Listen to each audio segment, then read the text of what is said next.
Era el año 2019 y vivía en un rancho llamado Bellavista, que se ubicaba por las cumbres de Veracruz. Allí había crecido. La vida cuando era niño no fue fácil, pues muchas veces mi padre no tenía ni siquiera para darnos de comer.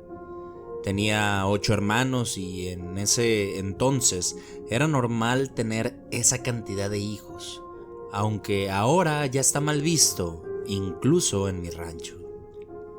Bellavista es un lugar hermoso, lleno de vegetación, de árboles en el que el día lucen majestuosos, pero por la noche, la verdad, daban mucho miedo. El sonido de las hojas moviéndose daba la impresión de que el lugar estaba lleno de personas susurrando y hasta podía decir que gente lamentándose. Mi madre murió cuando yo tenía 6 años, porque en aquella época era difícil ir al doctor.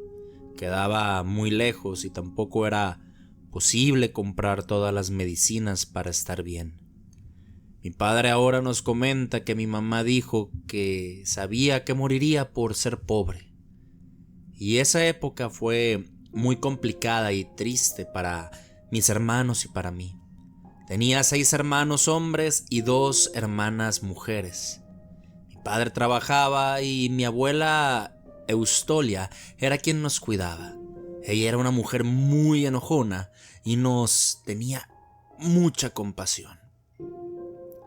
A pesar de que habíamos perdido a mi madre, de hecho, hasta nos culpaba por su muerte. A veces podía ser muy cruel con nosotros. Mi única felicidad eran mi padre y mis hermanos.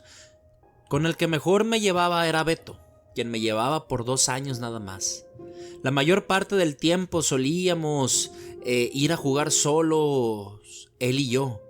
Pero cuando mi abuela se iba a comprar huevos con la vecina, aprovechábamos para jugar todos juntos. Bueno, solo los hombres porque las niñas jugaban aparte. Mi abuela nos ponía a cuidar a los animales del campo, a ir por el maíz para las tortillas, al molino y cosas bastante pesadas para unos niños de mi edad. A mi hermano Beto le tocaba cuidar a los borregos a las 6 de la tarde más o menos y llevarlos a casa como a las 7 de la noche. Lo acompañaba nuestra mascota Tommy, un pequeño perro mestizo. Era negro y su pelo era liso y era muy travieso. Hubo una época en la que recuerdo que Beto llegaba a la casa corriendo y gritando. Decía que había visto a una mujer desnuda levitando en el campo entre los árboles. A mí me daba mucho miedo porque sabía que no mentía. Era un niño y no tenía por qué hacerlo. Además, llegaba sudando, temblando y muy asustado. Me contaba que mientras estaba sentado, cuidando a los borregos, de repente Tommy, nuestro perro, comenzaba a aullar y hasta se orinaba del miedo.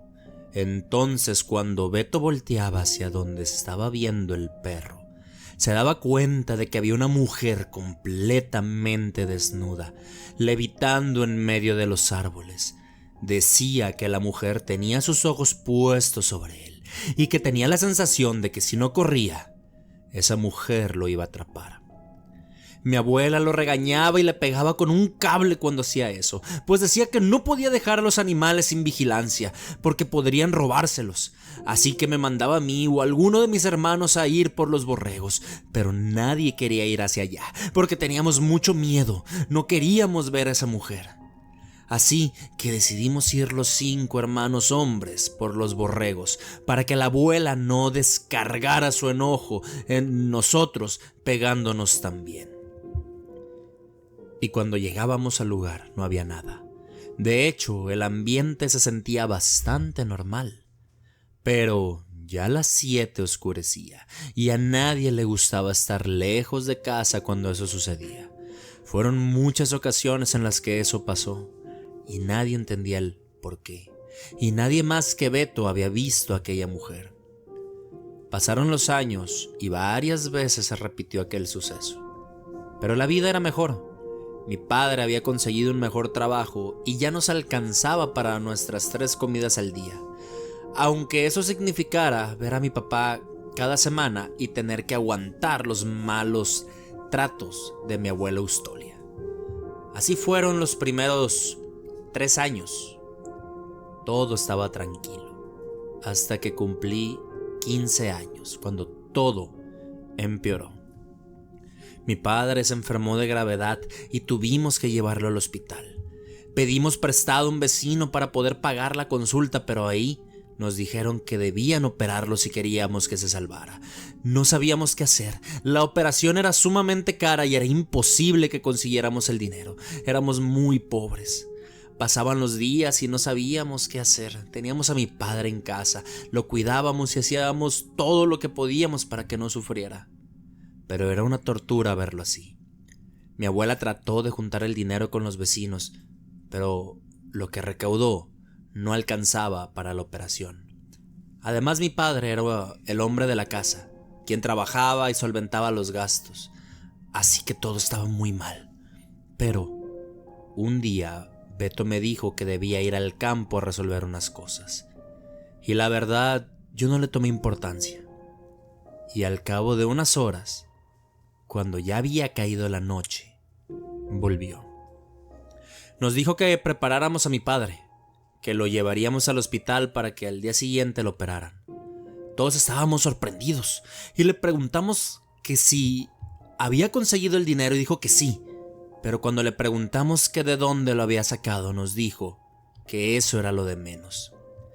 Preparamos todo y los vecinos, quienes tenían una camioneta muy vieja, nos llevaron al hospital más cercano. Todo el camino me pregunté que de dónde había sacado ese dinero Beto. No tenía sentido. Como ya había dicho, era casi imposible. Nadie en el pueblo tenía esa cantidad y seguro mi hermano estaba metido en algo malo. Y al día siguiente operaron a mi padre. Y mientras esperábamos que saliera, le pregunté a Beto en privado que de dónde había sacado el dinero. Él me dijo que eso no importaba, que lo importante era que nuestro padre estaría bien. También me dijo que en un año él cumpliría 18 y que empezaría a buscar trabajo para ayudar a la familia. Decidí ya no preguntar más porque sabía que no me iba a decir por más que insistiera. Pasados los días y mi padre comenzó a recuperarse. Claro que debía pasar varios días recuperándose, pero todos estábamos más tranquilos y felices porque por un momento creí que le pasaría lo mismo que a mi madre. Todo estaba bien y al parecer nadie recordó preguntarle a Beto que de dónde había sacado ese dinero. Una tarde Beto y yo salimos a buscar a Tommy porque se había escapado. Caminamos entre los grandes árboles y platicamos mucho, como cuando éramos niños. Pero después de un buen rato nos percatamos que entre todos esos árboles había unas carpas, ropa tirada e incluso armas. Mi hermano me dijo que seguramente eran de algún cartel, que sus amigos le habían contado que ya habían llegado a Bellavista y que estaban reclutando gente. Yo me asusté y le dije que nos fuéramos de ahí. Él asintió, moviendo la cabeza, pero se quedó unos minutos más mirando. Parecía que no había nadie. Le toqué el hombro y le repetí que debíamos irnos. De regreso tuvimos la suerte de encontrar a nuestra mascota, así que todo había valido la pena. Cada día parecía mejor para nuestra familia después de eso. Hasta que un día, algo cambió. Me di cuenta de que mi hermano Beto salía cada vez más y llegaba muy tarde. Él decía que era porque estaba buscando trabajo, pero yo lo conocía bien y sabía que había algo más que eso. Una noche, mientras esperaba a Beto, me quedé dormido y en mis sueños lo vi. Estaba frente a frente con esa mujer que describía, que veía cuando iba a cuidar a los borregos. Yo nunca la había visto, pero algo en mis sueños me decía que era ella. Pero unos segundos después algo me despertó. Era mi hermano Beto quien me movía con fuerza. No lograba verlo muy bien por la oscuridad, pero noté que estaba llorando y una gota de su sudor cayó en mi brazo. Le pregunté que si estaba bien y él me dijo que no. Me dijo que saliéramos y que fuera podría contarme. Salimos y nos alumbramos con una vela. Hacía mucho frío y el viento pegaba en la cara. La neblina daba un aspecto terrorífico al campo. Nos sentamos en unos troncos y le pregunté qué estaba pasando. Él me dijo que solo me contaría porque tenía confianza en mí y que sabía que no le diría a nadie. Además dijo que no podía más.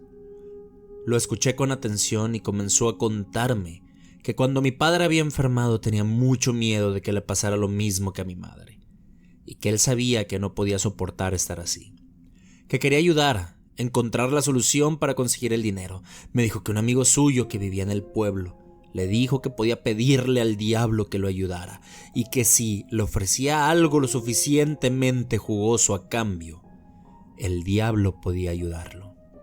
Cuando dijo eso abrí mis ojos sorprendido y le pregunté que si acaso estaba loco, pero él me interrumpió. Me dijo que como no tenía otra opción le hizo caso a su amigo, y una noche pidió al diablo varias veces que lo ayudara, hasta que se quedó dormido y comenzó a soñar con la mujer que le evitaba y que lo había atormentado cuando cuidaba a los borregos. En un sueño esa mujer se acercaba a él y le decía que debía ir a verlo al día siguiente, al campo, para poder cumplirle su petición. Cuando despertó sabía que debía hacerlo, y más aún cuando vio cómo estaba mi padre. Con miedo fue al lugar donde siempre veía a esa mujer, a la misma hora en la que mandaban a cuidar a los borregos, y esperó unos minutos muriéndose de miedo. Y en el momento en que estaba decidido a irse, escuchó algo entre los árboles. Y cuando entrecerró los ojos para ver mejor, se dio cuenta de que era aquella mujer acercándose poco a poco a él. El terror se estaba apoderando de sus piernas y quería huir, corriendo de ahí, pero el deseo de ver bien a nuestro padre pudo más, y aún con lágrimas en sus ojos se quedó. Me contó que esa mujer se veía 1000 veces más espantosa de cerca, que en sus ojos había dientes y que en su boca sangre y tenía un olor putrefacto. Estaba desnuda y su piel era casi verdosa. La mujer le dijo con una voz de otro mundo que Satanás la había mandado y que le concedería el favor solo si le daba un sacrificio humano. El dinero que necesitaba estaba enterrado justo ahí, pero si lo tomaba, debía estar consciente de que debía entregar su sacrificio. Pero si lo tomaba y no entregaba lo que el diablo le había pedido, entonces uno de nuestros hermanos moriría e iría directo al infierno. En el momento en que quise interrumpir a Beto, él me dijo que lo dejara terminar. Y siguió con su relato, contándome que como no tenía idea de qué hacer, desenterró el dinero, que era justamente lo que necesitaban para la operación de nuestro padre. Y que aunque tenía miedo, sabía que debía cumplirle al diablo. No quería que se cobrara solo con alguien de su familia. Así que recordó cuando habíamos ido a buscar a Tommy, y fue de nuevo esperando a ver a los sicarios para pedirles trabajo, y así cumplir su cometido, sin que él mismo decidiera a quién matar. Esas personas le dieron el trabajo y le dijeron que debía matar al dueño de una miscelánea en la ciudad, porque no había querido pagar derecho de piso. Beto estaba decidido a hacerlo, sabía que no tenía opción, pero cuando estuvo frente a frente con esa persona, se dio cuenta que le iba a costar mucho. Llevaba una capucha que escondía su rostro, y con lágrimas en los ojos le dijo al Señor que él no quería hacerlo, pero que no tenía opción, y lo llevó hasta una de sus bodegas y lo mató, mientras todos sus trabajadores escuchaban. En el momento en que mi hermano terminó la última palabra, le grité que si acaso estaba loco, que era imposible todo lo que me estaba contando fuera real, simplemente no podía creerlo. Mi hermano me abrazó y comenzó a llorar. Me dijo que lo sentía, pero que no tuvo opción. Era la única manera en la que el diablo no se llevaría a alguien de la familia. Viendo cómo se encontraba, le dije que no se preocupara, que solo debía dejar de ir esas personas que lo mandaron a matar a ese pobre hombre, y que lo haríamos como si nada hubiera pasado. Volveríamos a ser la familia feliz de antes. Quizá en el pasado no valorábamos nuestras vidas, pero en ese momento nos dimos cuenta de que a pesar de ser pobres y de tener una abuela regañona, siempre habíamos sido niños felices. Beto me prometió no volver con aquellos sicarios y estar tranquilo en casa. Yo me encargaría de que nada de eso saliera a la luz. Así que nos fuimos a dormir después del abrazo y prometimos jamás mencionar nada. Estábamos más tranquilos, pero eso era porque no sabíamos qué pasaría después. Algo que incluso en el presente sigue repercutiendo en nuestras vidas. Fueron 2 semanas de paz. Todo había vuelto a la normalidad hasta que un día mi padre mandó a mi hermano a comprar maíz al centro del pueblo. Eran más o menos las 5 de la tarde. Pasó 1 hora y no volvía. Pasaron 2 y nada. Luego 4. Y fue ahí cuando decidimos ir a buscarlo. Pero cuando llegamos a la tienda del centro, nos dijeron que Beto no había estado ahí. Me asusté y comencé a preguntar en los alrededores, pero nada. Mis hermanos, al verme tan preocupado, estaban totalmente confundidos. Me dijeron que me mantuviera tranquilo, que de seguro Beto se había ido con algún amigo, o a jugar fútbol o algo así, pero yo no los escuchaba. Solo pensaba en la mujer levitando en el campo, el pacto que mi hermano había hecho con Satanás y en el cártel que había visto en Bellavista. Beto corría peligro y yo no quería que nada malo le sucediera. Como ya no sabíamos dónde más buscar, regresamos a casa y mi abuela me dijo que probablemente Beto regresaría borracho o con una buena excusa. Parecía que no estaba preocupada, pero en la noche la escuché orar por él. Pasó toda la noche y Beto no llegó. Para ese momento yo ya pensaba lo peor y tenía mucho miedo. Me senté bajo un árbol lejos de casa y comencé a llorar.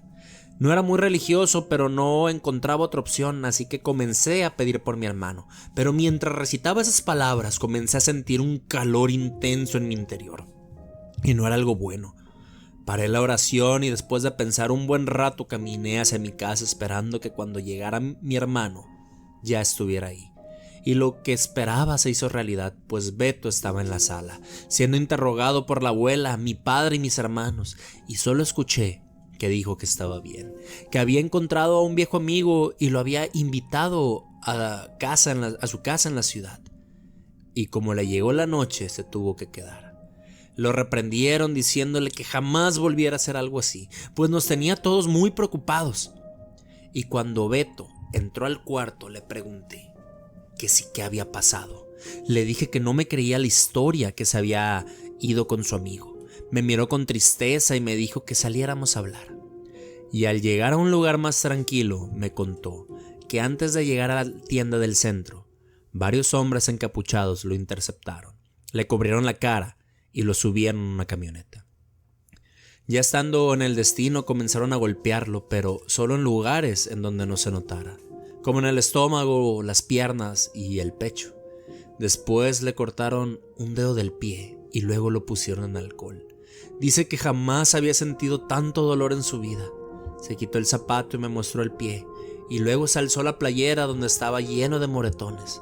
Inevitablemente comencé a llorar y él me abrazó. Era mi mejor amigo, mi hermano, y me dolía que estuviera pasando por todo eso.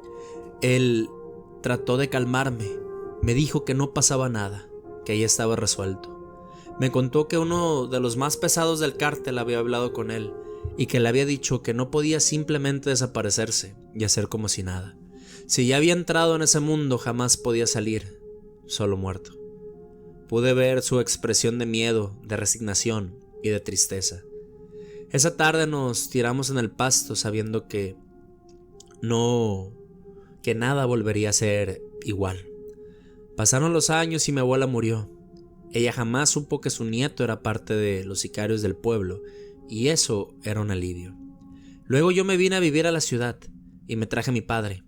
Encontré un trabajo bastante decente en una fábrica de zapatos, y mis hermanos igual. Dejamos el pasado en aquel ranchito hermoso que un día nos vio nacer. Todos menos Beto. Él se quedó en Bellavista. Compró una casa y nunca sentó cabeza. Hasta el día de hoy tiene hijos por todo el pueblo y sigue trabajando en lo mismo.